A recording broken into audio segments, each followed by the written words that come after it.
경계령 내리더니 돌아서서 보수 괴멸을 외치고 있는 문재인 캠프 얘기를 지금부터 해보겠습니다. 지금까지는 사실상 독주체제인데요. 문재인 후보가 앞서 말씀드렸다시피 보수 확장 대신 집토끼 지키기에 나선 걸까요? 어제 신출을 찾아서 이런 말을 했습니다. 목소리 들어보시죠. 제가 대통령이 되면 적폐청산 특별위원회 만들겠습니다. 최순실을 비롯해서 국가 권력을 이용한 부정축제재산 모두 국가가 판수하겠습니다. 이명박 정부 사대강 비리, 방산 비리, 자원 외교 비리도 다시 조사해서 부정축제재산 있으면 판수하겠습니다. 예, 이현중 의원님, 네. 불과 며칠 전만 해도 분명히 문재인 캠프 측에서 적폐라는 단어 자체를 언급하지 않겠다고 했던 것 같은데 본인이 말씀하고 계시네요. 그렇죠. 이제 아마 더 이상의 후보 단위라, 그다음에 더 이상 우리가 중도 확장할 필요가 없다. 이런 판단을 한 것 같습니다. 이제 지금 상황으로 뭐 충분히 당선될 수 있다는 뭐 자신감의 표현이라고 저는 읽혀집니다. 자신감의 표현. 왜냐하면 이제 후보 단위라 그때 안철수 후보가 떠오를 때는 좀 중도 확장이 필요하니까 이제 적폐 이야기를 싹 하고 통합 이야기를 하고 이야기를 했지만 지금은 뭐 이제 더 이상 사실은 이제 내부적으로 다져야 될 때 오히려 심상정 후보 쪽에 표 가는 걸 막아야 되기 때문에 좀 강한 입장을 이야기한 것 같은데 저는 문재인 후보의 말대로 따르면 이 집권하면 4대강 비리, 자원 비리, 또 최순실 사태 새로 조사하고 이거 언제 할 겁니까, 이거? 그럼 뭐 지금 집권하자마자 1년 내내 이거 하겠다는 겁니까? 저는 좀 이해할 수가 없는 게 저는 문재인 후보의 지금 최대 적은 저는 문재인 후보라고 봐요. 왜냐하면 지금 어떠면 집권 가능성이 가장 높고 네. 또 한편으로 보면 이제 뭔가 집권 어떤 준비 단계로서의 어떤 그 통합 능력 이런 걸 저는 사실 보여줘야 되는 거 아니겠습니까? 보십시오. 지금 트럼프 대통령이 벌써부터 사드 이야기하고 있고 지금 집권하자마자 제일 큰 문제들이 다가오고 있는데 사실 이런 거 하나 다 하려고 그러면요. 이거 몇 년 걸려도 못합니다, 이거. 그럼 야당이 이거 가만 놔두겠습니까? 이런 면에서 볼 때는 너무 예를 들어서 지금 좀 적폐 쪽으로 앞서가는 것이 아닌가. 그리고 또 지금 통합은 다 어디 갔습니까? 통합 뭐 정부 한다더니만은 자꾸 이런 것만 강조를 하시는데 국민 입장에 볼 때 과연 그러면 도대체 그럼 문재인 후보의 정체는 뭔가? 통합인가 아니면 적폐 청산인가? 이런 문제를 다시 한번 좀 헷갈리게 만드는 연설이 아닌가 저는 그렇게 보입니다. 아까 자막으로 잠깐 저기 나가는군요. 그러니까 원래 적폐 대청소론을 했다가 그렇죠. 중간에 이제 대통합론 그리고 물론 뭐 문재인 후보 본인이 괴멸이라는 단어를 쓰진 않았습니다만 네. 저런 얘기 나왔다. 이게 그렇죠. 오락가락하는 겁니까? 아니면 뭐죠? 이종훈 실장님은 어떻게 보세요? 일단 이거죠. 대통합까지는 상황이 달랐어요. 대통합을 왜 얘기했냐면 그때는 안철수 후보가 치고 올라왔거든요. 그래서 양강 구도로 갈 확률이 굉장히 컸습니다. 한때는 안철수 후보가 양강 그런 여론조사에서 앞질렀던 때도 많지 않았습니까? 그때 적폐 청산을 뒤로 하고 대통합을 많이 외쳤어요. 그런데 지금 어떻게 됐죠? 양강 구도가 무너지고 있습니다. 그리고 전체적으로 투표 용지까지 인쇄가 끝났어요. 그러면 오자 구도는 확실해 보입니다. 물론 이제 나중에 어떤 변수가 마지막까지 있을지도 모르지만 그러나 대체적으로는 5명이 끝까지 갈 확률이 커져요. 그렇다면 지난 5년 전처럼 51대 48, 51대 49 게임은 안 된다는 거죠. 지난 5년 전엔 분명히 양자 구도였거든요. 그런데 이번에 오자 구도가 된다면 40%대 더 치열해지면 30% 중후반대에서 결정이 날 수도 있어요. 그러면 탁탁 털어서 30% 후반대에서 40%라면 어디겠습니까? 자기 지지층이에요. 그런데 집토끼만 잡으면 되니까. 그렇죠. 근데 집토끼가 좀 불안해지기 시작했어요. 뭐 때문이죠? 심상정 후보. 갑자기 막 올라갑니다. 심상정 후보는 사실은 진보에서 이런 표가 있어요. 난 진짜 심상정 후보가 좋은데 사실은 불안해. 이거 지금 이 심상정 후보한테 찍었다가는 정권 교체 안 되는 거 아니야? 라고 생각했던 문재인 후보를 지지했던 사람들 중에 동성애 발언? 아니, 이거 인권 변호사라면서 진보 아닌 거 아니야? 이렇게 생각하면서부터 조금씩 심상정 후보의 지지율이 오르기 시작했거든요. 그리고 심상정 후보 토론회에서도 굉장히 차별화된 그런 어떤 노선을 하고 그 당시만 해도 어쨌든 2위와의 격차가 굉장히 벌어지니까 내가 심상정 후보 찍어도 정권 교체는 될 거야. 라고 생각했던 그 지지층이 높아짐으로써 이거 안 되겠다. 적폐청산을 다시 이야기하면서 지지층을 결집시키면서 불안함을 표현하면서 마지막 오자구도에서 이기고자 하는 전략일 수밖에 알겠습니다. 없다는 거죠. 예. 예, 허 교수님 또 저는 이 부분이 참 흥미로웠던 게 사실 각 후보의 1순위 공약이 그 후보를 대변해준다 뭐 이렇게 평가할 수도 있을 것 같은데 일자리 공약에서 저택천산으로 이렇게 완전 부각을 시켰단 말이에요. 저희가 이 부분은 어떻게 해석을 해야 될까요? 그렇습니다. 방금 두 분이 잘 설명해 주시는데 선거 구도가 지금 조금씩 바뀌고 있습니다. 예를 들어서 안철수 후보의 지지율은 누가 가져가는가 했더니 홍준표 후보가 가져가고 보수표가 빠지면서거든요. 그런데 문재인 후보가 많이 빠지진 않지만 그래도 1%, 2%씩 조금씩 좀 빠진 느낌이 있거든요. 이 지지율은 누가 가져가는? 전부 심상정 후보가 가져가는 거예요. 결국은 당선 가능성은 높지만 몇 프로로 당선될 것인가 이게 매우 중요합니다. 아무리 오자 구도라 하더라도 40% 이상은 당선돼야 되고 가능하다면 45%대에서 당선돼 줘야 되는. 그럴 때 국민적 정통성이 커지는 것이거든요. 이렇게 설금설금 심상정 후보로의 지지율이 쭉쭉쭉 빠져나가면 어쩌면 30% 후반대로 당선될 수도 있고 더 빠지면은 오히려 당선이 보장이 안 될 수도 있는 그런 캠프 내부에 절박한 그런 분석이 있다고 저는 판단합니다. 그렇기 때문에? 예, 그렇기 때문에 지금 그 일자리가 1번 공약으로 왔다가 밀리고 다시 뒤에 있던 게 앞으로 나오고 그다음에 적폐 이야기가 나오고 적폐청산위원회를 만들겠다 하고 또 이해찬 전 총리는 아주 강한 또 그런 발언들을 하게 되는 게 결국은 촛불 민심에 의해서 생겼던 장미 대선인데 촛불 민심들을 다 안아야 되겠다. 그걸 먼저 결집시켜 가야 되겠다는 그런 강력한 전략의 수정이 있지 않는가 그렇게 보여집니다. 전략의 수정. 예. 그런데요, 허 교수님, 저는 이제 단순한 궁금증인데 이 우선순위란 게 중요도를 뭐 얼마나 어디에 무게를 두느냐일 텐데 단순히 이렇게 전략에 의하여 우선순위를 변경한다? 선뜻 잘 와닿지는 않아요. 그런데 일자리 81만 개 부분은 이미 뭐 워낙 그 많이 어필이 되었기 때문에 그 부분을 뭐 2순위로 미룬다고 해서 그 일자리 81만 개 부분에 대해서 국민들의 인지가 떨어지는 건 아니거든요. 그러니까 이 시기에 마지막 남은 일주일에 가장 중요한 것은 무엇이냐. 어쨌든 촛불 민심에 나왔던 그 대중적 열망들을 이제 수용해 줘야 된다. 거기에서 또 뭐가 나오는가 하면은 지금 그때 나왔던 수많은 민심의 그 참여자들의 말이 그때의 주장들은 다 어디로 가고 사라졌지? 대선을 하다 보니까 갑자기 전부 그때 나왔던 민심은 사라져버리고 이상한 이야기들만 나오고 있는 것이 아니냐 알겠습니다. 하는 그런 또 질타가 있는 것도 현실이거든요. 그럼에도 불구하고 이제 아까 홍준표 후보 얘기부터 쭉 했는데 우리가 이 두 후보 다 다시 옛날로 돌아가는 듯한 모습도 분명히 있긴 있어요. 이해찬 의원 또 한마디 했는데요. 보수 진영에 향해서 이런 말도 했습니다. 들어보시죠. 이번에 우리가 집권하면은 몇 번 집권해야죠? 저 극우 보수 세력을 완전히 괴멸시켜야 됩니다. 다시는 저런 사람들이 이 나라를 농단하지 못하도록 철저하게 괴멸시켜야 합니다. 이번에 문재인 후보가 대통령이 되면은 이 다음에 우리의 기라상 같은 인물들이 많이 있습니다. 안희정, 이재명, 박원순 이런 사람들이 이어서 쭉 장기 집권해야 합니다. 맞죠? 문재인 후보의 전략 수정을 저 말로 대신하는 분들이 참 많더라고요. 근데 이현정 의원님. 네. 원래 이해찬 의원이 그 문재인 캠프에서 좀 자중하고 여기 잘 지키자라고 얘기했던 장본인 아닙니까? 근데 말이 세졌네요. 글쎄요, 지금 뭐 본인이 아마 선거를 여러 번 치러봐서 지금 뭘 조심해야 될 건지를 가장 잘 아는 분이에요.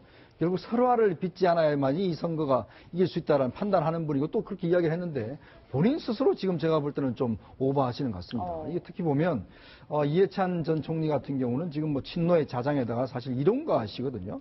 자, 지금 보수 괴멸시키겠다고 하는데 어떻게 괴멸시킬 겁니까? 이분들을. 뭐 다 구속시킬 겁니까? 뭐 이런 거 없잖아요, 지금. 그리고 또 보면 지금 이 촛불 민심이나 이런 것 등등이 보면 결국 우리 사회가 보면 이제는 뭔가 좀 통합적으로 나가야 된다라는 게 지금 어떤 면에서 보면 특히 이제 앞으로 있을 나라의 어떤 미래를 보고 나가야 된다는 것인데 계속 지금 과거만 보고 있고 청산만 하겠다는 거거든요. 자, 그러면 아까 문재인 후보의 이야기나 지금 이해찬 의원의 이야기나 만약 이 말대로 하자면 한 1년 동안은 계속 검찰 수사 무슨 특조위 조사 이거밖에 못합니다. 자, 그런 상황에서 과연 대한민국이 지금 버텨낼 수 있을까요? 자, 그러면서 본다면 이해찬 이 의원 같은 경우는 사실 친노의 자장이고 저 이제 성 캠프에서 어른이지 않습니까? 그렇죠. 그리고 또 이해찬 의원 같은 경우는 보수 진영에서 볼 때는 굉장히 좀 반발을 많이 하는 좀 반대가 많은 분이에요. 그러니까 특히 저분이 했던 말 자체가 보면 사실 이쪽에서 굉장히 이용할 수가 있는 그런 이야기가 벌써 지금 국민의당이나 자유한국당 내에서는 지금 강하게 반발하고 있지 않습니까? 예. 특히 괴멸이라는 말이 어떤 세력을 사람을 보고 어떤 그 지지하는 사람을 보고 괴멸한다는 게 무슨 적을 괴멸한다는 모르겠지만 이거는 국내에서 어떤 선거하면서 서로 괴멸하겠다는 용어를 쓴다는 것 자체가 제가 볼 때는 상식 거기다가 또 장기 집권하겠다고 그랬잖아요. 이게 보면 무슨 뭐 지금 88년도도 아니고 지금 보면 앞으로 뭐 박원순 뭐 이런 사람 다 장기 집권하자. 이 참 예전에 민주화를 외쳤던 분들이 스스로가 그 도구마에 빠져들어가는 것이 아닌가 저는 그런 생각이 좀 되게 들어요. 세게 말하시네요. 박 변호사님 네. 아까 말씀하신 것처럼 홍준표 후보가 가만히 있지 않았어요. 그렇죠. 섬뜩함을 느낀다 이렇게 이야기를 했는데 보수층에서 가만히 있지는 않을 것 같아요. 보수 측에서는 좋아하죠. 이런 괴멸이라는 표현을 써버리기 때문에 오히려 덥석 문 거예요. 미끼를 문 거라고 보입니다. 그래서 결국은 상황이다. 문의 상황이라고 표현을 하고 더 무서운 얘기를 했어요. 캄보디아의 킬링필드가 연상된다고 또 얘기를 했거든요. 이거는 뭐 다들 알다시피 폴포트 정권에서 200만을 학살했던 사건인데 예. 글쎄요 뭐 같지 않는데 이게 괴멸이라는 표현이 나오자마자 이거랑 같이 연결을 시켜버리는 겁니다. 그래서 홍준표 변화 자유한국당 입장에서는 이해찬 선대위원장 같은 사람이 강력한 단어를 쓰면 쓸수록 본인들한테는 써먹기 좋기 때문에 유리한 상황이 된다고 이렇게 보입니다. 상황. 그래서 너무 예, 이제 킬링필드, 예. 우리가 과유불급이라는 말이 있지 않습니까? 예. 뭐 개멸이란 표현도 지나침이고 킬링필드라는 표현은 더 지나침이고 그런데 뭐 상황이라는 표현까지 나왔는데 이해찬 전 총리가 뭐 문재인 후보의 상황은 아니라는 걸 우리가 지난번 총선 때 잘 봐서 알고 있지 않습니까? 그때 공천도 못 받아가지고 무소속으로 나와서 겨우 당선돼가지고 다시 당에 돌아온 그런 상황인데 아마도 이제 저분이 이번 선거에서 내가 중요한 역할을 한번 해야 되겠다 이런 이제 그런 생각 때문에 유세 중에 말이 좀 과하게 나온 것이 아닌가. 원래 저분이 마이크를 들면 말씀이 좀 강하게 나오시는 분이죠. 요즘 마이크 들면 뭐 누가 강하게 얘기를 하는 지금 뭐 상황 얘기도 나오고 지금 홍준표 후보와 또 이해찬 의원이 아주 오랜만에 맞붙었는데 사실 과거에 두 사람이 국회에서 공방을 벌인 적이 있습니다. 화면 만나보시죠. 일 없습니다. 인신 모욕하지 마십시오. 인신 모욕이라니요. 내가 브로커하고 놀아놨단 말입니까? 놀아놨다고 했습니까? 지금 뭐라고 지냈습니까? 총리하고 브로커처럼 그래 어울려 골프 친 일 없다 이겁니다. 브로커하고 놀아난 적 없어요. 놀아놨잖아요 골프 친. 언제 놀았어요? 참. 11년 전이나 지금이나 이제 두 사람의 이 어쨌든 이건 간접 공격이라고 해야 되나? 오늘은 그랬는데 이종우 실장님. 네. 근데 민주당 내에서 이제 말 조심해야 된다는 건 경계력은 다 알고 있지만 90% 당선이라는 말도 나와서 이것도 조금 어느 정도 수준으로 받아들여야 되냐. 유세는 물론 우리가 얘기를 했지만 뭐 평양대사 얘기도 나오고 그래서 어느 정도 가려서 듣긴 해도 너무 좀 일찍 도취된 거 아니냐 이런 지적들도 있었어요. 그렇죠. 뭐 샴페인 얘기도 있고 사실 이제 이 마지막까지 끝날 때까지 끝난 것이 아니다. 조심하자. 이런 어떤 분위기 속에서 그럼에도 불구하고 오늘 이해찬 의원의 괴멸 발언은 굉장히 전략적이었다. 아까 박 변호사 말씀 전적으로 동감하는 게 양쪽이 윈윈 전략이었다라고 표현할 수밖에 없어요. 둘 다 윈윈이에요. 그러니까 정치인들은 칭찬하는 것보다 욕해줄 때가 고마울 때가 있거든요. 욕해줄수록 사실은 같이 욕을 해주고 그러면서 양쪽 진영만 남습니다. 이렇게 되면 제3의 길이 없어요. 그러니까 문재인 대표 후보 측이나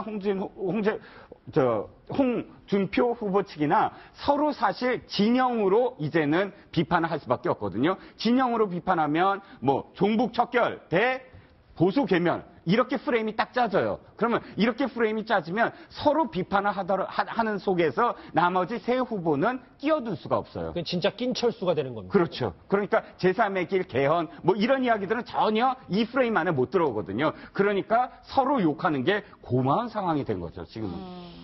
아까 뭐 나머지 세 후보들이 이제 존재감 부각이 쉽지 않다고 했는데 심상정 후보가 문재인 후보를 향해서 어제 좀 의미심장한 말을 했습니다. 그 목소리 들어보시죠.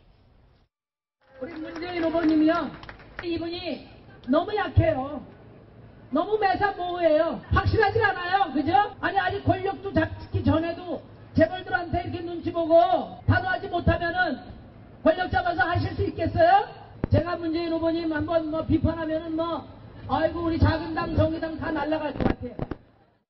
예, 의원님 뭐 시원시원하게 하실 말씀은 다 하시는데 마지막에 좀 우려를 나타내신 게 우리 작은 당, 정의당 다 날아갈 것 같다 이런 걱정 섞인 목소리를 내셨어요. 그러니까 이게 심상치 않은 거죠. 본인 느끼신 겁니다. 그러니까 심상정 후보 저번에 한번 그 TV 토론 때 그 한번 문 후보 비판했다가 얼마나 곤욕을 당했습니까? 그리고 또 당 내에서도 뭐 탈당한다는 소리도 있고 그만큼 이게 그 패권이라는 게 사실 그렇습니다. 이게 뭔가 자신이 잡고 있는 것에 대해서 침해를 할 경우는 어떤 저런 내부에서도 이제 위협을 느끼는 것이죠. 더군다나 이제 심상정 후보 이야기했지만 작은 정당을 흔들어대면 어떤 존재할 수가 없는 것이거든요. 예전에 우리가 선거 때 보면 항상 이제 끝판에 가면 결국 양쪽으로 몰리면 거기서 항상 정의당은 뭐 어떻게 옛날 통합진보당이나 노동당과 마찬가지로 존재감이 없어졌어요. 그러다 보니까 권영길 후보가 나왔을 때 그래도 마지막까지 가서 살림 좀 나아지셨습니까? 그 한마디 하시는 바람에 그래도 3.9%까지 했잖아요. 예. 근데 이번에는 제가 볼 때는 우리도 진보정당이 저렇게까지 상승하는 거는 상당히 이제 우리 어떤 이 나라도 보면 다양화되고 있다라는 하나의 반증이거든요. 예. 근데 이제 문제는 심 후보 입장에서 본다면 이것 또한 이렇게 만들어 놨는데 또 한 번에 훅 갈 수가 있다. 왜냐하면 이 당선 가능성, 정권 교체 필요성. 그러니까 지금 벌써 오늘 민주당에서 나오는 게 벌써 심상치 않지 않습니까? 저러면 또 오늘 또 SNS에 막 나옵니다. 이제 본격적으로 이제 심 후보를 겨냥하고 또 정의당을 겨냥한 또 디스들이 많이 나올 거거든요. 아마 그걸 이제 아마 본인도 생각을 하고 저런 말씀을 하시는 것 같습니다. 지금 그런데 원래 뜨면은 공격이 대상이 되는 게 맞아요. 지금까지는 존재가 미미했기 때문에 한 번도 이런 공격을 안 받아봐가지고 공격받는 것이 얼마나 아픈가를 잘 모르죠. 근데 이제 본격적으로 10%대까지 진입 가까이 하면서 주목의 대상이 되면 반드시 그게 따르는 빛이 있으면 그림자도 있기 마련이거든요. 아마 그 그림자를 지금 경험하고 계신 게 아닌가 이렇게 보입니다. 지금까지 4명의 후보들을 쭉 살펴봤는데 2분 빼놓을 수 없습니다. 그런데 악재가 좀 넘쳐서요. 오늘 새누리당 의원 시절에 안종범 전 수석에게 인사청탁을 했다는 의혹 나온 유승민 후보입니다. 오늘 이렇게 해명했습니다. 제가 내정된 사람이 있는지 알아봤을 뿐입니다. 다른 응모자들의 경우에는 괜히 응모했다가 망신당하는 일이 있기 때문에 대통령 선거를 8일 앞두고 검찰이 이렇게 떳떳하지 못하게 정치 공작을 하는 거 아닌가 저는 굉장히 분노합니다.